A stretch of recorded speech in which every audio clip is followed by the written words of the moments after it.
Hi all friends, good morning. இன்றைக்கி எங்கள் அம்மா வீட்டில் இருக்கேன். மீன் குழம்பு வச்சாங்க, நல்லாயிருக்கும். எல்லோரும் ட்ரை பண்ணி பாருங்கள். ஃபஸ்ட்டு ஒரு பேன் வச்சு அதில் வரமிளகா போட்டு வறுத்துக்கணும். நாங்கள் காரம்லாம் கம்மியாக தான் சாப்பிடுவோம். உங்களுக்கு தேவையான அளவு காரம் போட்டுக்கோங்க. நெக்ஸ்ட் பார்த்திங்கன்னா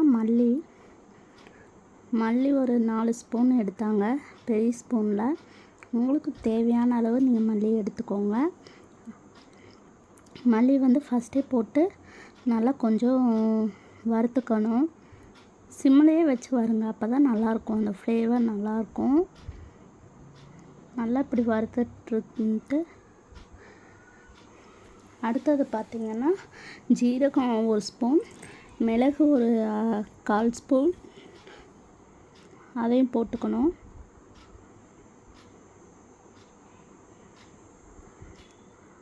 அதையும் போட்டு இப்போ வறுத்து வச்ச மிளகா இருக்குல்ல, அதையும் போட்டு நல்லா கொஞ்சம் வறுத்துக்கணும். அதுக்கப்புறம் பார்த்திங்கன்னா சின்ன வெங்காயம் கொஞ்சம் சேர்த்திக்கணும். அதையும் போட்டு நல்லா வறுத்துக்கணும். மீன் குழம்புக்கு சின்ன வெங்காயம் தான் நல்லாயிருக்கும். அப்படி இல்லைன்னா நீங்கள் பெரிய வெங்காயம் போட்டுக்கலாம். அதுக்கப்புறம் நான் ஒரு 2 தக்காளி எடுத்திருக்கேன், அதையும் போட்டுக்கணும்.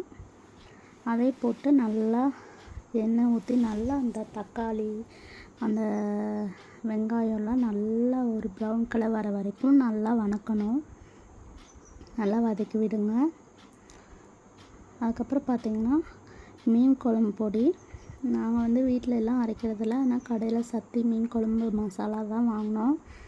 அது தேவையான அளவு. எங்கள் அம்மாவுக்கு கையில் போட்டு தான் பழக்கம், ஸ்பூன்லாம் போட மாட்டாங்க. யாரும் எதுவும் தப்பாக நினச்சிக்காதீங்க. அப்புறம் பார்த்திங்கன்னா மஞ்சத்தூள் இத்தினோண்டு.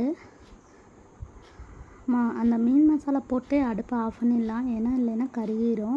மஞ்சத்தூளும் போட்டு அதுக்கப்புறம் பார்த்திங்கன்னா ஃபஸ்ட்டு இந்த மல்லி மிளகாய் ஜீரக மிளகாலாம் வறுத்து வச்சுருந்தோம்ல, அதை போட்டு ட்ரையாக இது பண்ணிக்கணும் மிக்சியில். பாருங்கள், இந்த அளவுக்கு ஆயிருக்கு. அதுக்கப்புறம் பார்த்திங்கன்னா நம்ம வதக்கி வச்சோம்ல, அதையும் போட்டு நல்லா அரைச்சி வச்சுக்கணும். அதுக்கப்புறம் மீன் குழம்புக்கு பார்த்திங்கன்னா அடுப்பு பற்ற வச்சாச்சு. இப்போ பாத்திரம் வச்சுங்க. பாருங்கள், மசாலா அரைச்சி வச்சுருக்கேன், புளி இங்கிட்டு ஊற வச்சுருக்கேன். தேவையான அளவு கொஞ்சம் சின்ன வெங்காயம், பூண்டு, கருவேப்பிலை. நான் நல்லெண்ணெய் யூஸ் பண்ணி மீன் குழம்பு செஞ்சோம். இது ஜிலேபி மீன் தான் இன்றைக்கி நாங்கள் எடுத்து செஞ்சோம்.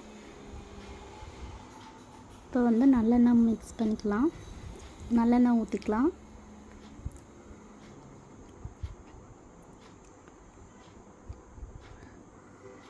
எண்ணெய் சூடாகிடுச்சான்னு கடுகு இத்தினோண்டு போட்டு பார்த்தாங்க. இப்போ எண்ணெய் சூடாகிடுச்சு, கடுகு போட்டாச்சு. அடுத்தது பார்த்திங்கன்னா வெந்தயம் போட்டாங்க. போட்டு நல்லா எல்லாம் பொரிஞ்சதுக்கப்புறம் பார்த்திங்கன்னா சின்ன வெங்காயமும் பெரிய வெங்காயம் ரெண்டும் சேர்த்து தான் கட் பண்ணி வச்சுருக்காங்க, அதையும் போட்டுக்கிட்டாங்க. அதையும் போட்டு நல்லா கொஞ்சம் கிண்டி விட்றாங்க. அதுக்கப்புறம் பார்த்திங்கன்னா பூண்டு கொஞ்சம் சேர்த்திக்கிட்டிங்கன்னா உங்களுக்கு நல்லாயிருக்கும். ஆமாம், அதையும் போட்டு நல்லா கிண்டி விடுறாங்க.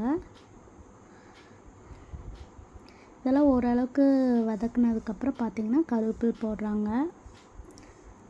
கருவேப்பிலை போட்டு நான் அரைச்சி வச்சுக்கோல அந்த மசாலா, அதையும் நல்லா இதெல்லாம் நல்லா எண்ணெய் பிரிஞ்சு வர வரைக்கும் நல்லா கொஞ்சம் ப்ரௌன் கலர் ஆகிற வரைக்கும் வதக்குறாங்க. நல்லா வதக்கணும். வதக்குனதுக்கப்புறம் இந்த அரைச்சி வச்சதையும் ஊற்றுறாங்க. ட்ரை பண்ணி பாருங்கள், நல்லாயிருக்கும். எனக்கு, என் ஹஸ்பண்டுக்கு எல்லாத்துக்கும் ரொம்ப பிடிக்கும். நீங்களும் ட்ரை பண்ணி பாருங்கள். ட்ரை பண்ணி பார்த்து எப்படி இருக்குன்னு சொல்லுங்கள். அடுத்தது புளி ஊற்றுறாங்க, தேவையான அளவு புளி. மீன் குழம்புக்கு ஹைலைட்டே புளி தான். அதே போட்டு இங்கே பாருங்கள் நல்லா கொதிக்குது. ரொம்ப சூப்பராக இருக்கும் ஃப்ரெண்ட்ஸ், எல்லோரும் ட்ரை பண்ணுங்கள். பாருங்கள், ஜிலேபி மீன் தான் எடுத்தோம், அதை போடுறாங்க. செய்யும்போதே எனக்கு ரொம்ப ஆசையாக இருந்துச்சு சாப்பிட்லான்னு.